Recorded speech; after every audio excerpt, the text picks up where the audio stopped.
Hello students, class 12th bio, first unit reproduction in organism. ठीक है, first chapter, first part. और इस chapter से रिलेटेड जो अदर पार्ट हैं वो भी आपको मिलेंगे sequencing with the base of NCERT notes and possible examples. ठीक है ना, जितने पॉसिबल एग्जांपल मिल पाएंगे जो आपके लिए हेल्प हो वो सारे इंक्लूड किए जाएंगे इसमें। ठीक है, तो इस ऐसे बायोलॉजी के जो पूरी 16 चैप्टर हैं 12th के, basis of your board examinations include होगा सब। ठीक है, तो सबसे पहले तो आज फर्स्ट चैप्टर से शुरू हुआ है। हालांकि फ़र्स्ट चैप्टर में जो है रिप्रोडक्शन इन ऑर्गेनिज्म पढ़ना है आपको, जिसमें कई इम्पॉर्टेंट टॉपिक हैं। रिप्रोडक्शन खुद ही एक टॉपिक है, लाइफ स्पेन है, टाइप्स ऑफ रिप्रोडक्शन है, ए सेक्सुअल रिप्रोडक्शन, ये फिर एक सेक्सुअल रिप्रोडक्शन के टाइप्स, फिर सेक्सुअल रिप्रोडक्शन में भी दोनों इवेंट पढ़ना है आपको इस चैप्टर में, pre fertilisation event, post fertilisation event, इतना इस चैप्टर में है।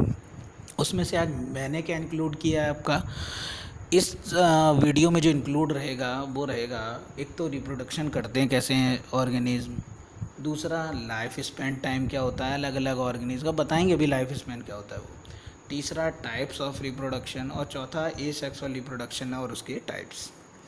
इतना इंक्लूड करेंगे। इतना इसलिए किया, फिर लाज हो जाती है वीडियो, आप लोग देखते नहीं, तो इतना इंक्लूड किया है इसके लिए। ठीक है, इतना आज होगा। तो सबसे पहले तो ह्यूमन बीइंग रिप्रोडक्शन कैसे करते हैं, क्या है। ठीक है, देखिए लाइफ स्पेन टाइम के बारे में थोड़ा सा समझा दूं और फिर एनसीईआरटी पे आते हैं। लाइफ स्पेन टाइम है क्या?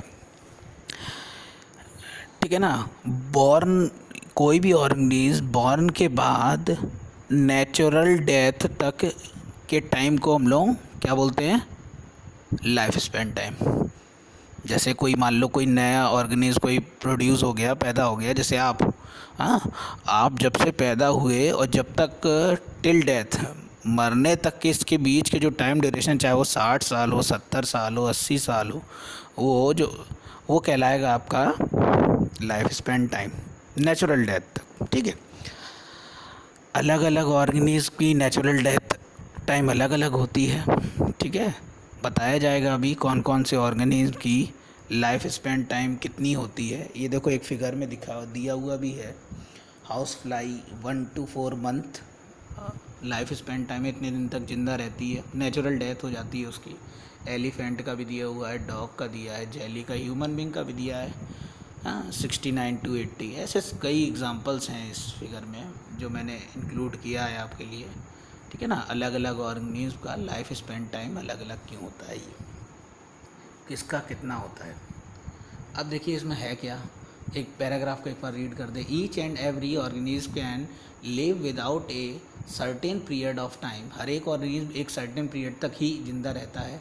The period from birth from to a natural death, अभी बता चुका हूँ, बर्थ से लेके नेचुरल डेथ तक के पीरियड को, इसको आप अंडरलाइन कर लीजिएगा, यहाँ से नोट डाउन कर सकते हैं। ये थोड़ा ब्रश मोटा हो गया है, ठीक है, ये यानी ये पीरियड से लेके और लाइफ स्पेन तक, the period from birth to the natural death तक के time life span time. Life span time few organism are given figure, इसमें लिखा हुआ है कि कुछ ऑर्गेनिज्म के जो लाइफ स्पेन टाइम है वो दिए हुए हैं इसमें 1.1 फिगर, नेक्स्ट पेज है आपका एनसीईआरटी का, उसमें और कुछ के नहीं दिए हुए हैं जो आपको फिल करने के लिए बोला गया हुआ है। इसमें लिखा गया है कि आप कहीं से उसे एग्ज़ामिन करके एक्टिविटी में है आपका और फिल करिए। ठीक है, isn't about interesting to a intriguing to a note that may be a short as a few, जब आप इन चीज़ों को नोट करोगे तो क्या देखोगे, कुछ का लाइफ स्पेन टाइम बहुत ज़्यादा होगा, कुछ का बहुत कम होगा। ठीक है, अ फ्यू डे कुछ लोगों का दिन से शुरू होगा, and long a few a 1000 year, कुछ का 1000 में भी जाएगा। A between the two extremes are life span most of their living organism, you may be not life span organism are not necessary को रिलेटेड देयर साइज। देखिए बहुत अच्छी line है ये वाली, कौन सी लाइन, ये वाली, कि जो आपकी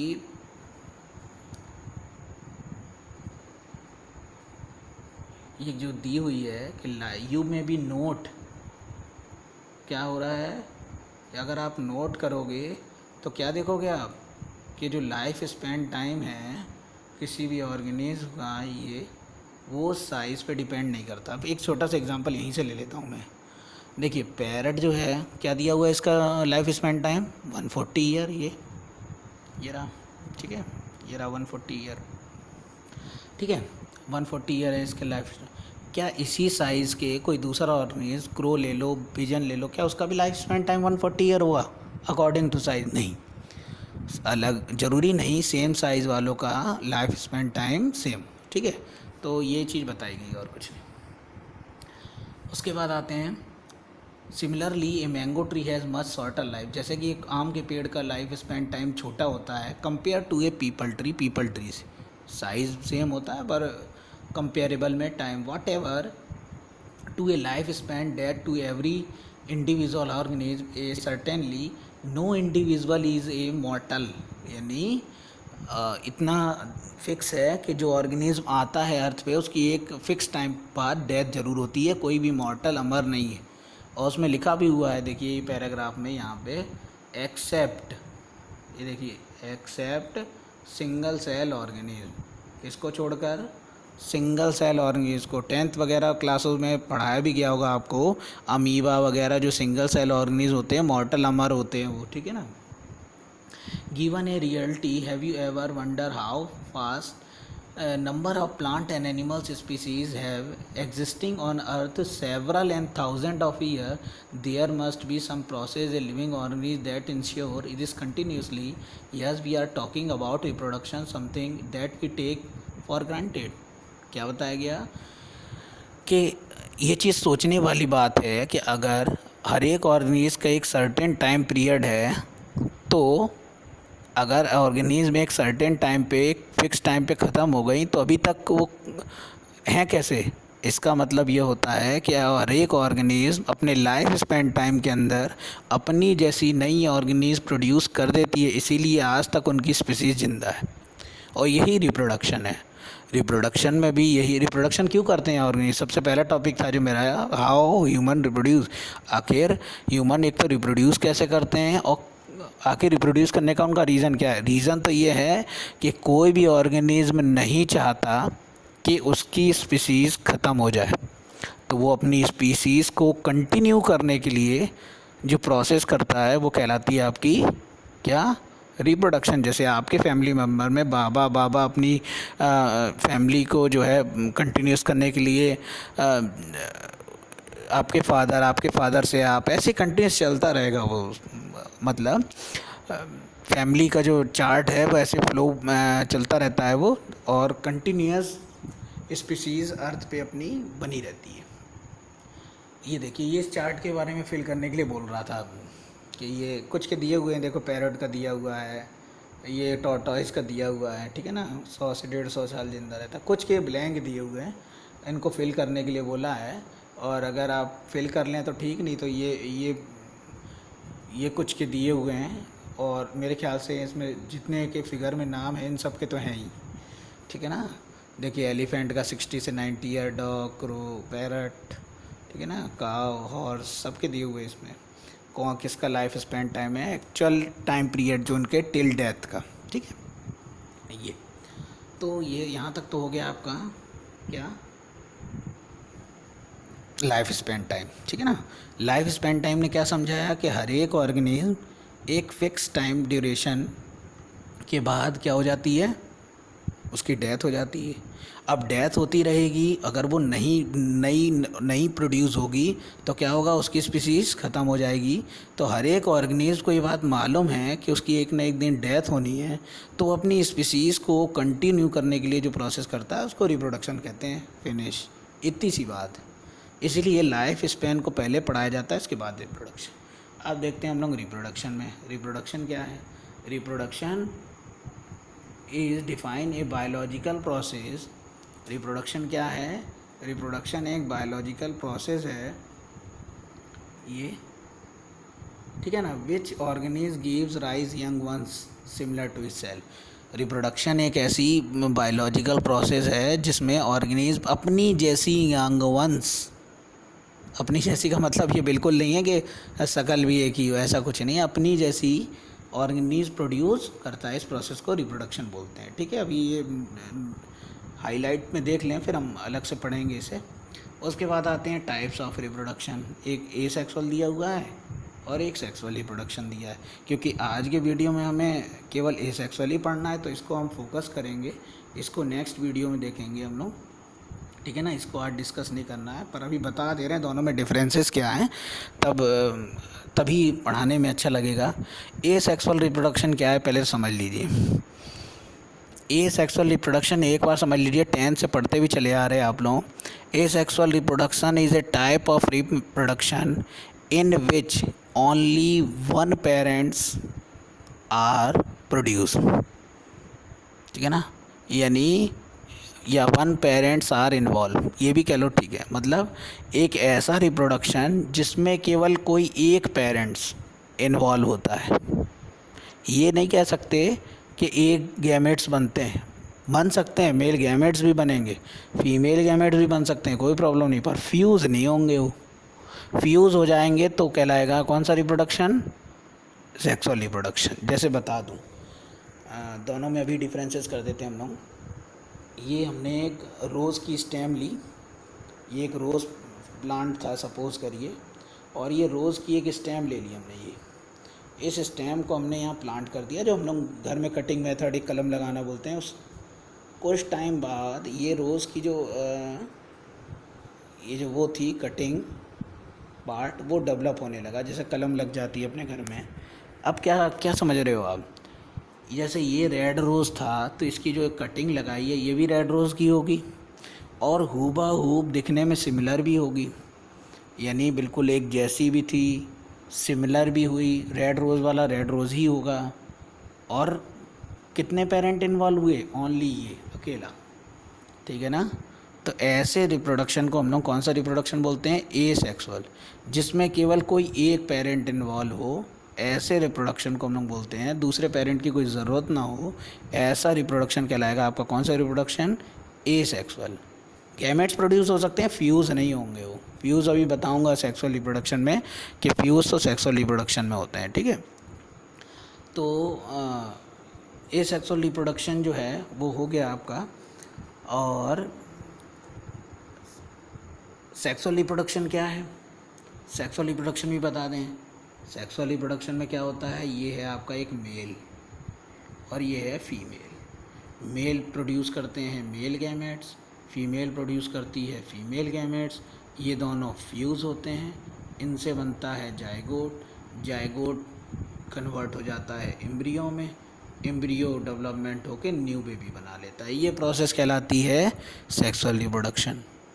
सेक्सुअल रिप्रोडक्शन में क्या देख रहे हो? अगर ये नहीं हुआ तो भी नहीं होगा रिप्रोडक्शन, ये नहीं हुआ तो भी नहीं होगा, यानी दो पेरेंट इन्वॉल्व होंगे, एक मेल पेरेंट और एक फीमेल पेरेंट, इसीलिए उसको बोलते हैं सेक्सुअल रिप्रोडक्शन। बस सेक्सुअल रिप्रोडक्शन की इतनी ही डिस्कशन करना है हमें इसमें अभी, क्योंकि हम लोगों ने इसमें एक सेक्सुअल के बारे में डिस्कस किया, तो एक सेक्सुअली रिप्रोडक्शन डिस्कस करेंगे। उसके पहले इधर पढ़ लें, पहले हम लोग तब आगे बढ़ते हैं। अब ये समझ में आएगा सारा आपको। Reproduction is a define a biological process, अभी इधर बता चुका हूँ आपको। Biological process in which organism give rise to young ones. बिल्कुल, अभी यहाँ भी यही डेफिनेशन थी कि एक ऐसी बायोलॉजिकल प्रोसेस है रिप्रोडक्शन जिसमें ऑर्गेनिज्म जो है अपनी जैसी यंग वंस प्रोड्यूस करते हैं। The offspring grow a mature and turn produce new offspring, और जो न्यू ऑर्गेनिज्म होती है वो मेच्योर होती है, एडल्ट होने के बाद अपनी जैसी नई ऑर्गेनिज्म वो भी प्रोड्यूस कर सकती है। There is a cycle to birth grow और डेथ, यानी एक तरह की एक साइकिल है, पैदा होना, उसके बाद ग्रो होना, फिर मर जाना, फिर उस ऑर्गेनिज्म का प्रोड्यूस होना, ऐसे ही चलता रहता है ये साइकिल। ठीक है, reproduction is enable continuously of species generation after generation, ये पीढ़ी दर पीढ़ी चलती रहती है, generation after generation. You will be study letter आगे जाके आप पढ़ोगे कब, चैप्टर नंबर 5 में। चैप्टर नंबर 5 अभी बहुत इंटरेस्टिंग और बोर्ड को लेके बहुत इंपॉर्टेंट चैप्टर है, प्रिंसिपल ऑफ इनहेरिटेंस एंड यानी जेनेटिक्स पार्ट, ठीक है ना, वेरिएशन वाला। How genetics variation is created inherited during reproduction, के वेरिएशन कैसे आते हैं, ठीक है ना। आखिर हम बिल्कुल अपने फादर मदर की तरह बिल्कुल क्यों नहीं दिखते हैं, ये सब 5th चैप्टर पे छोड़िए। There is a large number of variety in biological world, and each organism had involved its own mechanism how to multiply and produce offspring. The organism habitat, internally physiology and several other factors collectively responsible how it's reproduce based on whether there is a participation of other और too in the process of reproduction, यानी depend करता है कि वो केवल एक parents पे base है, अभी जो मैं बता चुका हूँ, या 2 पेरेंट्स पे बेस है। When of spring produce a single parent, अभी बताया था मैंने, अगर ऑफ स्प्रिंग सिंगल पेरेंट्स पे डिपेंड है ये, तो क्या कहलाएगी वो, एसेक्सुअल। व्हेन टू पेरेंट मैंने बताया था, एक मेल फीमेल यानी अपोजिट सेक्स वाले, ये देखो लिखा हुआ है अपोजिट सेक्स वाले हैं और वो इन्वॉल्व हों, तो ऐसे रिप्रोडक्शन को बोलते हैं हम लोग सेक्सुअल रिप्रोडक्शन, ठीक है। तो जो बताया था इधर वही इसमें डिस्कस हुआ है। अब आते हैं एसेक्सुअल रिप्रोडक्शन में। एसेक्सुअल रिप्रोडक्शन के बारे में मैं पहले डिस्कस तो कर ही चुका हूँ, इनके टाइप्स बता दूँ, क्योंकि सीधा उन्होंने एनसीईआरटी वालों ने टाइप्स ही पढ़ाया, तो मैं भी टाइप्स पहले डिस्कस कर दूँ। देखिए, एसेक्सुअल रिप्रोडक्शन मोस्टली कितने टाइप का होता है, एक फिजन, फ्रेगमेंटेशन, बडिंग और रीजेनरेशन। इसमें बड़ा चार्ट है, इतना ज़्यादा नहीं पढ़ना। स्पोर फॉर्मेशन और वेजिटेटिव प्रोपोगेशन। फिजन 2 टाइप का पढ़ना है, बिल्कुल सही है। और बडिंग की एक्सटर्नल इंटरनल इतनी ज़्यादा ज़रूरी नहीं है। रीजेनरेशन पढ़ना है, spore formation, vegetative propagation. Vegetative के बाद नेचुरल भी है और आर्टिफिशियल में कटिंग, ग्राफ्टिंग, लेयरिंग, ये तीनों पढ़ना है, ठीक है। टिश्यू कल्चर आगे भी पढ़ेंगे, पढ़ लेंगे तो भी ठीक है, और नहीं तो ये है, इसकी स्क्रीनशॉट ले लीजिएगा। इतने मेथड एसेक्सुअल रिप्रोडक्शन के हमें पढ़ने हैं, एक एक करके मैं डिस्कस करूँगा अभी ये सारे मेथड, और यहीं पे फिनिश करेंगे हम लोग आज। एसेक्सुअल रिप्रोडक्शन पूरा कंप्लीट कर दिया जाएगा, और एसेक्सुअल रिप्रोडक्शन करने के बाद नेक्स्ट वीडियो में सेक्सुअल रिप्रोडक्शन, ठीक है। सबसे पहले यहीं से स्टार्ट ही कर दूँ, तब मैं उधर ले जाऊँगा आपको। सबसे पहले फिज़न क्या है। फिज़न का मतलब ऐसे एक्चुअल में क्या होता है, टूटना। यानी अगर कोई ऑर्गेनिज्म, क्योंकि एसेक्सुअल है तो 2 पेरेंट्स की तो बात ही नहीं होगी, एक ही सिंगल पेरेंट्स की बात होगी। फिज़न मतलब अगर एक ऑर्गेनिज्म फिज़न हो जाता है, उसका टूट जाता है वो, और टूटने के बाद उसी से नया ऑर्गेनिज्म बन जाए, तो उसको फिज़न प्रोसेस बोल देंगे। है तो रिप्रोडक्शन की प्रोसेस पर फिज़न, ठीक है। अब वो फिज़न में क्या हो सकता है, वो हो सकता है कि वो ज़रूरी तो है नहीं है एक पार्ट में टूटे, 2 पार्ट में टूटे या 3 पार्ट में, तो डिपेंड ऑन उसके अकॉर्डिंग इसको 2 पार्ट में डिवाइड किया गया, एक बाइनरी और एक मल्टीपल। बाइनरी एक कंप्यूटर लैंग्वेज वर्ड है। बाइनरी का मतलब होता है 2, मतलब अगर एक ऑर्गेनिज्म 2 पार्ट में डिवाइड हो जाए और दोनों से न्यू ऑर्गेनिज्म बन जाए, तो इसको बोलते हैं हम लोग बाइनरी। और एक से अगर कई बने नॉन काउंटिंग, तो उसको बोलते हैं हम लोग मल्टीपल। अब इसको बता दूं मैं आपको, सबसे पहले यहीं से सब समझा दे रहा हूँ। ये रहा आपका बाइनरी फिज़न का एग्ज़ाम्पल, ये अमीबा वाला। बाइनरी में क्या है, देखिए ये एक अमीबा था, जब ये मेचर हो गया तब इसको क्या करना है, रिप्रोडक्शन करना है। तो रिप्रोडक्शन करना है जब मेच्योरिटी पे है, तो क्या होता है, फेवरेबल कंडीशन में इसका न्यूक्लियस जो है ये डिवाइड होने शुरू होता है। ये देखिए दिख रहा है आपको रेड कलर का, न्यूक्लियस जो है डिवाइड होना शुरू हो रहा है 2 पार्ट में, ये देखिए। और ये नेक्स्ट फिगर में आप क्या देख रहे हो, ये देखिए एक रेड, ये रहा है कि मतलब न्यूक्लियस 2 पार्ट में डिवाइड हो गया। अब अमीबा में बचा क्या, ये वाला पार्ट बाकी का। तो अगर ये बाहर वाला पार्ट है, जिसे हम लोग साइटोप्लाज्म बोलते हैं, ये इसके अंदर फिल है। अब अगर ये भी 2 पार्ट में डिवाइड हो जाए, ये देखिए नेक्स्ट फिगर में क्या देख रहे हो, न्यूक्लियस डिवाइड हो गया। अब साइटोप्लाज्म, ये साइटोप्लाज्म 2 पार्ट में डिवाइड होना चाहता है। नेक्स्ट फिगर में देखिए साइटोप्लाज्म डिवाइड होने के बाद ये एक अमीबा से कितने अमीबा बन गए आपके, 2 नए अमीबा बन गए। तो इसको बोलेंगे हम लोग फिज़न। फिज़न में भी कौन सा, बाइनरी फिज़न, 10th में भी था। Fission is the process in which a parent organism split up into 2 और मोर ऑर्गेनिज्म। इसमें क्या होता है, 2 और मोर ऑर्गेनिज्म स्प्लिट हो जाते हैं। स्प्लिट होने के बाद and grow up and produce new organism, उसको ग्रो अप करने के बाद न्यू ऑर्गेनिज्म बना लेते हैं। तो ये तो है आपका बाइनरी फिज़न। ठीक है ना। फिजन में भी बाइनरी फिजन बता दिया। मल्टीपल का फिगर नहीं है, मैं बता दे रहा हूँ।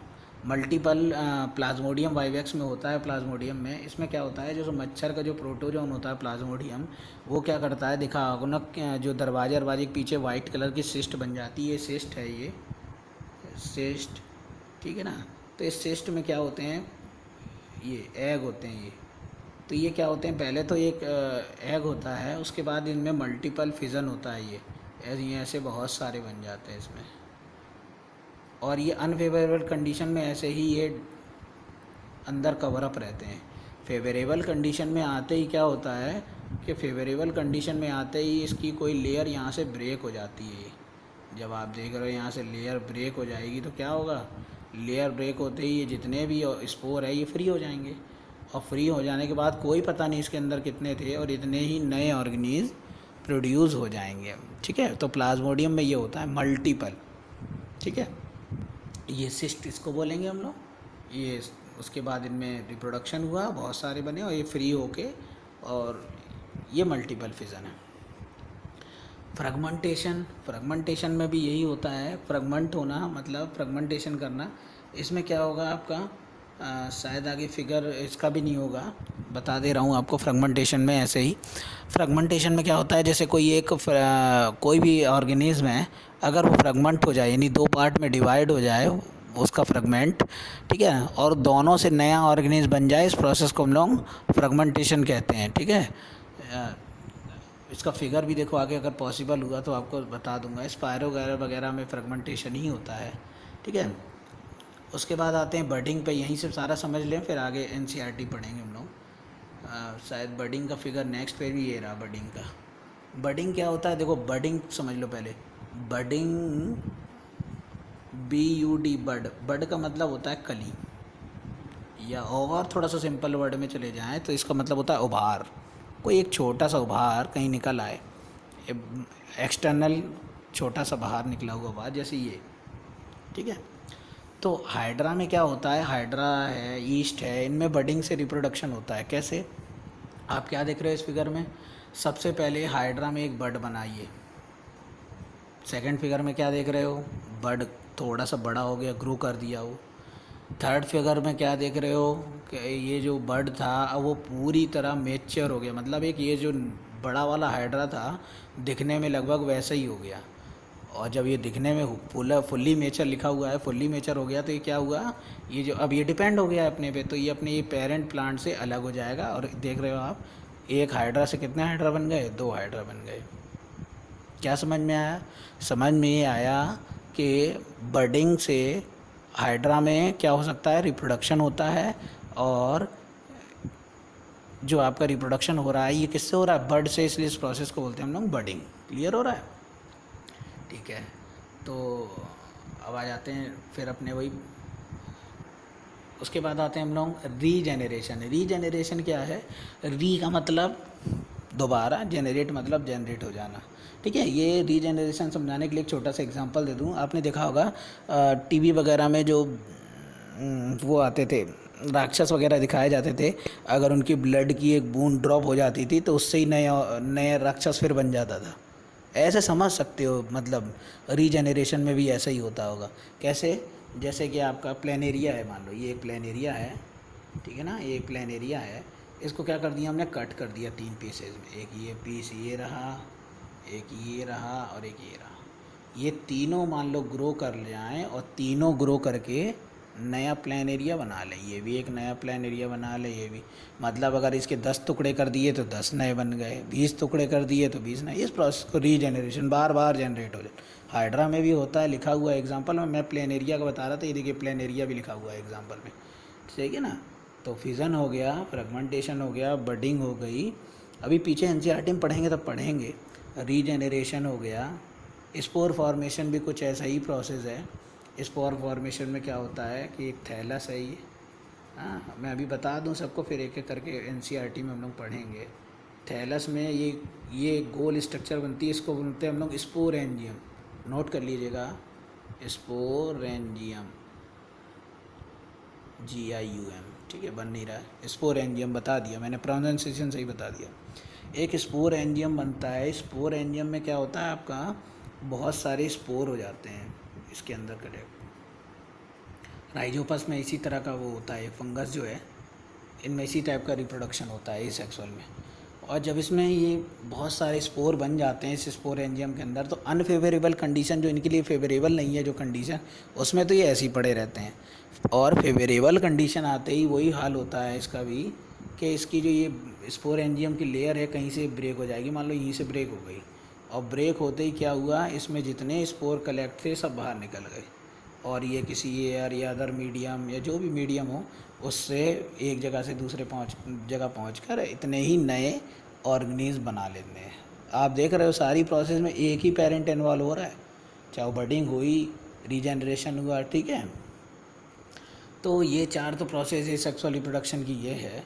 और उसके बाद आते हैं हम लोग वेजिटेटिव प्रोपोगेशन पे, तो ये थोड़ा सा बाद में पढ़ाएंगे। अब थोड़ा एनसीईआरटी की तरफ पहुंच जाएं। उसके बाद अब एनसीईआरटी को रीड कर लें, एनसीईआरटी के बाद फिर वेजिटेटिव प्रोपोगेशन ही पढ़ना है हमें। देखिए अब ये सेक्सुअल आपके सब समझ में आएगा, इसलिए समझ में आएगा क्योंकि आप एक एक मेथड ए सेक्सुअल रिप्रोडक्शन के विद फिगर देख चुके हो। अब देखिए इसमें क्या है, in this method single parent is capable producing, बता ही चुका। ये एक ऐसी मेथड है जिसमें सिंगल पेरेंट ही जो है वो काफ़ी होता है, किसके लिए, रिप्रोड्यूस के लिए। As a result offspring that are produce not only identical, और जो प्रोड्यूस होती है ऑर्गेनिज्म वो आइडेंटियल तो नहीं होती, मतलब आइडेंटियल होने के साथ साथ one another they are also exact a copy. देखिए ये बहुत अच्छा वर्ड, कॉपी होती है इसकी, कॉपी। मैंने जो बताया था एक एग्जांपल के रेड रोज़ है तो रेड रोज़ का जो कटिंग लगाएंगे तो रेड रोज़ होगी, तो कॉपी तो हुई ना। क्लोन कह लो तो ज़्यादा अच्छा है। ये आगे देखो हाईलाइट में दिया हुआ अभी ये clone. Are these offspring likely to be genetically identical or different, the term clone, इसलिए इनके लिए क्लोन वर्ड कहना ज़्यादा अच्छा रहता है। और ये देखिए ये ईस्ट में बडिंग प्रोसेस दिखाई है इन्होंने, बाइनरी फिजन को यहाँ दिखा दिया। एनसीईआरटी की थोड़ी दिक्कत होती है कि हेडिंग वाइज नहीं देते हैं, ये एक ही में इंक्लूड कर देते हैं। यहाँ देखो बाइनरी फिजन दे दिया, यहाँ पे ये बडिंग दे दिया, ठीक है। जो मैंने अलग अलग पढ़ाया है उसमें एक ही में है, यही थोड़ा सा आपको प्रॉब्लम हो जाती है पढ़ते समय। Let's see how widespread asexual reproduction among different organisms. Asexual reproduction is common among single cell organism. asexual reproduction जो है वो single cell organism में ज़्यादा होता है, and in plant animal with a relative simple organism are in Protista monera. किन में ज़्यादा पाया जाता है वो बता रहा है, किंगडम प्रोटिस्टा हम फर्स्ट ईयर पढ़ के आए होंगे, Monera. The organism or plant cell divide a mitosis division to and gives rise to individual, जिसमें सेल डिवाइड होके माइटोसिस के थ्रू दो में डिवाइड हो जाती है, और दो डिवाइड होने के बाद वो रिप्रोडक्शन कर लेती है, ठीक है ना। और उसके बाद आते हैं हम लोग, ये देखिए जो स्पोर का, बर्ड का, ठीक है ना, कॉनेडिया का, सबका डायग्राम दिया हुआ है, सब एक ही में है, बस इतना फ़र्क है, लगभग है वही चीज़, ठीक है। इतना पढ़ना है अभी हम लोगों को। Many single cell organism reproduce by binary fission, बहुत सारे ऐसे ऑर्गेनिज्म हैं जो किस मेथड से वो करते हैं, बाइनरी फिजन से। मैं अभी बताया था अमीबा का, एक पहले न्यूक्लियस डिवाइड हुआ फिर cytoplasm, where cell divided into two half, सबसे पहले उनकी सेल टू हाफ में डिवाइड होती है, एंड ग्रो इनटू एडल्ट, और एडल्ट जब हो जाते हैं तब, एंड इन ईस्ट, जैसे ईस्ट में बताया गया है, उनमें क्या होता है, budding. An equally small bud, सबसे पहले एक स्मॉल बर्ड बनता है, are reproduce and remain attach initially, वो शुरू में तो प्लांट से अटैच होता है, मैंने बताया था ये वाला एग्जांपल शायद इसी पेज में, ये शुरू में तो प्लांट में से अटैच रहता है, और बाद में जाके जो है जब वो मेच्योर हो जाता है तो प्लांट से अलग हो जाता है। वही सारी चीज़ें इसमें अब डिस्कस कर रहे हैं लोग, ठीक है ना। तो mature and new east organism unfavourable condition में वो जो है अपना न्यू ऑर्गेनिज्म प्रोड्यूस कर लेते हैं। उसके बाद आते हैं हम लोग, वैन फेवरेबल कंडीशन रिटर्न, और फेवरेबल कंडीशन रिटर्न होती है, then encysted amoeba divided by multiple fission and produce many minute amoeba. और फेवरेबल कंडीशन मतलब इनके लिए जो फेवरेबल हो उसमें क्या करते हैं, बहुत सारे नए और बना लेते हैं। और सीडियोपोडियोज spore, the cyst wall burst out and the spore are liberate in surrounding medium to grow up, और सराउंडिंग मीडियम में सारे ग्रो करके और नए नए अमीबिया बना लेते हैं। This phenomena is known as sporulation, इस प्रोसेस को स्पोरुलेशन भी बोलते हैं। ठीक है ना, स्पोर से और नए ऑर्गेनिज प्रोड्यूस होना, स्पोरुलेशन। उसके बाद आते हैं हम लोग, हालांकि देखिए इन्होंने ज़्यादा डिस्कस नहीं किया, जितना अभी मैंने फिगर में बता दिया आपको। बाइनरी फिजन बताया, बडिंग, बाइनरी फिजन के बाद मल्टीपल, उसके बाद बडिंग, बडिंग के बाद मैंने स्पोर फॉर्मेशन आपको बताया, रीजेनरेशन भी बताया। ठीक है ना, और वेजिटेटिव प्रोपोगेशन भी बताऊंगा, अभी नहीं बताया। ठीक है ना, वेजिटेटिव प्रोपोगेशन शुरू हो जाने दीजिए, बस इस लाइन, इस पैराग्राफ के बाद वेजिटेटिव शुरू हो जाएगा। सबसे पहले हम हाईलाइट नोट से पढ़ेंगे, फिर इसमें पढ़ेंगे। ठीक है, member of kingdom fungus, simple plant and algae reproduce by asexual reproduction. बताया है कि किंगडम फंगस प्लांट जो है वो एसेक्सुअल रिप्रोडक्शन से रिप्रोड्यूस होते हैं। द मोस्ट कॉमन स्ट्रक्चर जू स्पोर, जू स्पोर का भी फिगर होगा, अभी दिखा रहा हूँ आपको। माइक्रोस्कोपिक मोटाइल स्ट्रक्चर, मोटाइल मतलब जो एक जगह से दूसरी जगह मूव करके जा सकते हैं, उनके लिए ये वाला वर्ड यूज़ किया जाता है, मोटाइल। ठीक है ना। Other common asexual reproduction is conidia, buds and gemmules. शायद दिया नहीं है इसमें, जू स्पोर का इसमें ना दिया। यस, ये फिगर है, जू स्पोर है। ये जू स्पोर क्या होते हैं, ये वाले, ये सिमिलर होते हैं, दोनों मोटाइल होते हैं। मोटाइल होके ये इन्हीं से जो है नए ऑर्गेनिज्म प्रोड्यूस हो जाते हैं। जू स्पोर फॉर्मेशन मेथड है। ठीक है, बडिंग का बता ही दिया। ठीक है ना। You have learn about vegetative propagation class first year, ये कह रहे हैं लॉन्ग के वेजिटेटिव प्रोपोगेशन के बारे में आपने क्लास फर्स्ट ईयर में पढ़ा है। ठीक है ना, तो ये तो डिस्कस नहीं करेंगे, इसका मतलब सही में आ रहा है, यानी इनको डिस्कस नहीं करना है वेजिटेटिव प्रोपोगेशन, मैं ही डिस्कस कर दे रहा हूँ नेक्स्ट पेज पे जाके जो हम लोगों ने किया था। सही है ना, वेजिटेटिव प्रोपोगेशन, और वेजिटेटिव प्रोपोगेशन के बाद लास्ट ही है। ठीक है, आइए, वेजिटेटिव प्रोपोगेशन क्या है, थोड़ा 1 मिनट में सुन लीजिए, फिर उसके बाद आगे। वेजिटेटिव प्रोपोगेशन क्या है, 10th में भी था ये। वेजिटेटिव प्रोपोगेशन मतलब एक ऐसी प्रोसेस जिसमें सीडलेस प्लांट प्रोड्यूस हो। अगर छोटी सी वर्ड में, सीडलेस प्लांट जो होते हैं जिनमें सीड्स नहीं होते, ऐसे प्लांट को प्रोड्यूस करने की एक प्रोसेस है। इसमें क्या करते हैं, नया प्लांट तो बनेगा पर सीड्स से नहीं, बीज से नहीं, प्लांट के यूनिट या प्लांट के पार्ट से। मतलब इसमें प्लांट नया तो बनाना है हमें, पर किससे, प्लांट के पार्ट से। अब प्लांट का पार्ट कौन सा है, स्टेम, लीव्स, रूट, ये सब। प्लांट के लीव्स, स्टेम, रूट, ये जो यूनिट पार्ट हैं, इनसे नया प्लांट बनाने की प्रोसेस को हम लोग बोलते हैं, हम लोग कौन सा, ये वेजिटेटिव आपकी प्रोपोगेशन या रिप्रोडक्शन। देखो ये एग्जांपल में दिया भी हुआ है, स्वीट पोटैटो जो लगते हैं वो किससे लगते हैं, रूट से, यानी उनकी जड़ लगाई जाती है। पोटैटो ट्यूबर जो लगते हैं, जो आलू लगते हैं वो किसके लगते हैं, स्टेम से। और ब्रायोफिलम जो लगता है वो लीफ से लगता है। बताया था मैंने, रूट से भी हो सकते हैं, स्टेम से भी और लीफ से भी। ऐसा नहीं है, यही एग्जांपल हैं, और भी कई हैं। शुगर कैन से लगता है, तो बहुत सारे ऐसे एग्जांपल हैं जो स्टेम, रूट या लीफ से लगते हैं। सीड्स यूज़ नहीं होते, या ऐसे कह लें सीड्स होते ही नहीं। ठीक है ना।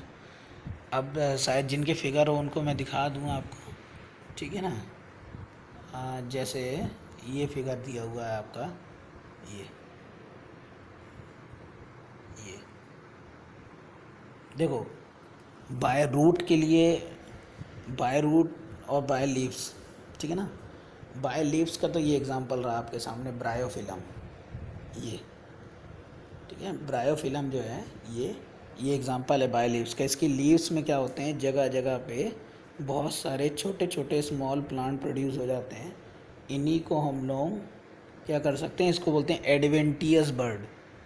इसके लिए कौन सा वर्ड यूज़ है, एडवेंटियस, यानी प्लांट के पार्ट पे जो बर्ड प्रोड्यूस हुए हैं, एडवेंटियस बर्ड बोलते हैं इनको हम लोग। अब इसको हम लोग क्या कर सकते हैं, कहीं प्लांट करके नया प्लांट बना सकते हैं इससे। ये तो हो गया बाय लीव्स के थ्रू रिप्रोडक्शन होना या वेजिटेटिव प्रोपोगेशन होना। बाय स्टेम के मैंने बताया था शुगर केन, नहीं तो एग्जांपल ले लो पोटैटो का। पोटैटो में ये जो छोटे छोटे दिख रहे हैं आपको, ये आई जैसे, ये इनको क्या बोलते हैं हम लोग? नोड। इनके जो नोड्स हैं, नोड और इंटरनोड क्या होते हैं पहले समझ लीजिए। नोड क्या है, इंटरनोड क्या है? जैसे ये आपका स्टेम है, तो स्टेम में यहाँ एक ब्रांच निकली होती है, तो जिस जगह से इस ब्रांच निकली होती है इस जगह को बोलते हैं नोड। समझ में आ रहा है? इस जगह को बोलते हैं नोड। और ऐसी एक नोड और ये एक और नोड है, तो इन दोनों नोड के बीच की जो जगह है ये कहलाती है इंटर नोड। इंटर नोड, सही है? बहुत छोटे क्लासेस की चीज़ें। तो मतलब प्लांट के स्टेम, रूट, जो सीडलेस प्लांट होते हैं उनकी या तो स्टेम लगाई जाती है, जैसे रोज़ की स्टेम लगाई जाती है, किसी का रूट लगाया जाता है, किसी की लीव्स लगाई जाती है। तो इनसे जो नया प्लांट प्रोड्यूस हो जाता है, तो इस प्रोसेस को बोलते हैं हम लोग वेजिटेटिव प्रोपोगेशन। ठीक है? इसलिए इन्होंने तो सीधा ये कह दिया था कि ये हम लोग फर्स्ट ईयर में पढ़ चुके हैं, पर मैंने आपको एक हल्का सा हाईलाइट में डिस्कस कर दिया है इसे। ठीक है? अब लास्ट पेज बचा है आपका रिप्रोडक्शन का। उसके बाद इसमें भी वही सारी चीज़ें बताएंगी जो अभी हम पीछे से पढ़ा है, इसको देख लीजिए। और उसके बाद देखिए, obviously since the formation of this structure do not involve two parents, ये कह रहे हैं अभी तक हमने जितनी भी स्ट्रक्चर के बारे में पढ़ा उसमें कहीं भी दो पेरेंट इन्वॉल्व नहीं है, क्योंकि हम ए सेक्सुअल रिप्रोडक्शन पढ़ रहे थे। नेक्स्ट वीडियो में जो पढ़ेंगे उसमें टू पेरेंट इन्वॉल्व होंगे। The process involve asexual reproduction in some organism if the body break and distinct pieces. आप देखा कि इसमें ऑर्गेनिज जो है डिस्टिक पीसेज में डिवाइड हो जाती है, and each fragment grow up, और ये जितने भी फ्रेगमेंट होते हैं वो ग्रो अप करके नया ऑर्गेनिज बना लेते हैं। इस प्रोसेस को फ्रेगमेंटेशन कहते हैं, मैं बता चुका हूँ। ठीक है ना? याद हो आपको? बर्डिंग बताया था, फ्रेगमेंटेशन, और हाइड्राई का एग्जाम्पल दिया था जो NCERT में। ठीक, you must have heard about the source of water bodies about terror of Bengal. इसको थोड़ा सा समझ लीजिए। ये क्वेश्चन अभी UP TET में भी आया था कि किस प्लांट को टेरर ऑफ बंगाल कहते हैं। ठीक है ना? तो ये उसका एक एग्जांपल तो ये है वाटर हाइच।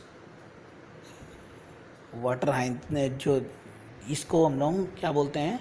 Terror of Bengal. क्यों बोलते हैं इसको टेरर ऑफ बंगाल? होता क्या है, देखो मैं इसकी हिस्ट्री बता दूं। ये जो आपका प्लांट है, ये क्या है? ये प्लांट ऐसा था, जब इसको पॉन्ड वगैरह में लगाते थे इसमें बहुत अच्छे फ्लावर लगते थे, तो इसका यूज़ किए जाने लगा प्लांट वगैरह को, पॉन्ड जितने भी होते हैं उनको सजाने में। पर क्या देखा गया कि ये प्लांट जो है ये वीड्स निकले। वीड्स तो आपने पढ़े होंगे ना 9th में, weeds are unwanted plant which grow up naturally in crop field, ऐसा पढ़ा होगा कि वीड्स जो होते हैं, जैसे गेहूँ के साथ बथुआ अपने आप उग जाता है, सेम वे वीड्स जो होते हैं वो अनवांटेड प्लांट होते हैं जो अपने आप हो जाते हैं। हुआ ये कि ये प्लांट इतने जो है वाटर ये हाइसेंथ इतने ज़्यादा हो गए वीड्स के, ऊपर का जो पॉन्ड का जो ऊपर वाली लेयर है इसको पूरा ढक लिया। जब प्लांट, जैसे एक बता दूं मैं आपको, जैसे यहाँ पे मान लो ये यहाँ पर आपका ये है वाटर हाइसेंथ। ठीक है? ये यहाँ पे है ऊपर वाली लेयर पे बहुत सारे। ठीक है? ये आपका कोई पॉन्ड है मान लो। ठीक है? और ये वाटर बाकी ऊपर वाली लेयर पे बहुत सारे हो गए। अब इस प्लांट की नीचे वाली लेयर में तो कौन कौन है? फिशेज भी हैं, स्मॉल फिशेज हैं, और भी छोटे। अब सनलाइट जाना बंद हो गई, हाँ, और ऑक्सीजन भी ज़्यादा बंद हो गई, तो क्या होने लगे? ज़्यादातर फिशेज वगैरह की डेथ होने लगी। इसलिए इसको नाम दिया टेरर ऑफ बंगाल, मतलब टेरर की फॉर्म हो गई है। हाँ, एक ख़तरनाक फॉर्म में बन गया ये। ठीक है? तो ये याद रखिएगा, बोर्ड में पूछे जाना, क्योंकि UP TET में भी आया था अभी ये। यू मस्ट भी have, this is nothing aquatic plant, ये एक एक्वेटिक प्लांट है water hyacinth, which is one of the most invasive weeds. ये एक वीड्स निकला, मैंने बताया था, found growing wherever where standing water, और ये वाटर में अपने आप होने लगा। Oxygen from the water which lead to a death fish, और इसकी वजह से ऑक्सीजन की कमी आने लगी और फिशेज मरने लगी। You will learn about the chapter 13 और 14, you find the interesting to know about this plant. कह रहा है चैप्टर 13-14 में इसके बारे में आप इंटरेस्टिंग चीज़ें पढ़ोगे। चलिए जब पहुँचेंगे तो पढ़ेंगे। Because it is a beautiful flower and shape to the leaves. इसके जो ब्यूटीफुल फ्लावर थे और उसकी जो लीव्स की शेप थी बहुत अच्छी थी, ठीक है। So it is can be propagate, तो इसको लोग प्रोपोगेट करने लगे, पॉन्ड में लगाने लगे। किसी को मालूम नहीं था कि वीड्स निकलेगा और प्रॉब्लम क्रिएट कर देगा, ठीक है ना। And all over the water body in a short period of time it is very difficult to get rid of, और इनको फिर ख़त्म करना मुश्किल हो गया। And you aware how plant like potato, sugar cane, banana, ginger, dahlia cultivated. आपको मालूम है potato, sugar cane, banana, ginger ये सब कैसे प्रोपोगेट हुई? मैंने बताया तो आपको, आर्टिफिशियल प्रोपोगेशन से। किसी की लीव्स यूज़ होती है, किसी के स्टेम। ये have you seen small plant emerging from A ginger, you were carefully determined the site of origin. बता चुका मैं आपको कि जिंजर वगैरह, या मैंने बताया था पोटैटो में जो आपको आई जैसी स्ट्रक्चर होती है वो क्या होती है? नोड, ठीक है ना। Present and modify steam stem then these plant when the node come out contact with damp soil, और जब ये नोड जो है वो सॉइल के कांटेक्ट में आती है तो ये क्या करने लगती है? ग्रो होने लगती है, और इससे रूट निकलने लगती है, और इससे नया प्लांट बन जाता है। सिमिलरली एडवेंटियस बर्ड, मैंने बताया था वही ब्रायोफिलम का, लीव्स के ऊपर ही कुछ प्लांट ग्रो होने लगते हैं। ऐसे बर्ड को हम लोग एडवेंटियस बर्ड बोलते हैं ये, ठीक है ना। There's the notice the present margin of leaves bryophyllum. This is ability to fully exploited by a gardener and familiar commercial propagate a such plant, ठीक है ना। और प्लांट को फुल्ली एक्सप्लोइटेड करने के लिए यूज़ होते हैं। It is interesting to note a asexual reproduction is common method of in organism and relative simple organism like algae, fungus, ये सब में ज़्यादातर होता है। and to a shift asexual reproduction just before onset adverse condition, find how the sexual reproduction is enable these organisms and survival during unfavorable condition। अब हमें आगे देखना है कि सेक्सुअल रिप्रोडक्शन में ये कैसे सर्वाइव करेंगे। Why sexual reproduction favour under such condition, sexual reproduction के लिए क्या फेवरेबल कंडीशंस होंगी। Asexual reproduction sexual mode of reproduction are exhibited by higher plant, and other hand only sexual mode of reproduction present in animals। यानी sexual reproduction तो पाया गया बड़े बड़े ऑर्गेनिज्म में जैसे ह्यूमन वगैरह, पर जो आपका ए सेक्सुअल रिप्रोडक्शन है वो स्मॉल ऑर्गेनिज्म या मोस्टली यूनिसेलर ऑर्गेनिज्म में पाया गया, ठीक है ना। तो इसके बारे में डिस्कस होगी नेक्स्ट वीडियो में। आज आपका ए सेक्सुअल रिप्रोडक्शन पूरा फिनिश हो गया, और अगर इस के कहीं टॉपिक में कहीं कोई प्रॉब्लम हो तो आप कमेंट सेशन में लिख सकते हैं, ठीक है। क्योंकि कोशिश की है विद ए डायग्राम, हाँ, विद पॉसिबल एग्जांपल्स ज़्यादा से ज़्यादा समझाने की, जो एनसीईआरटी में नहीं थे, ठीक है ना।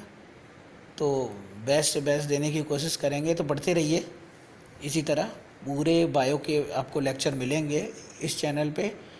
Okay, bye.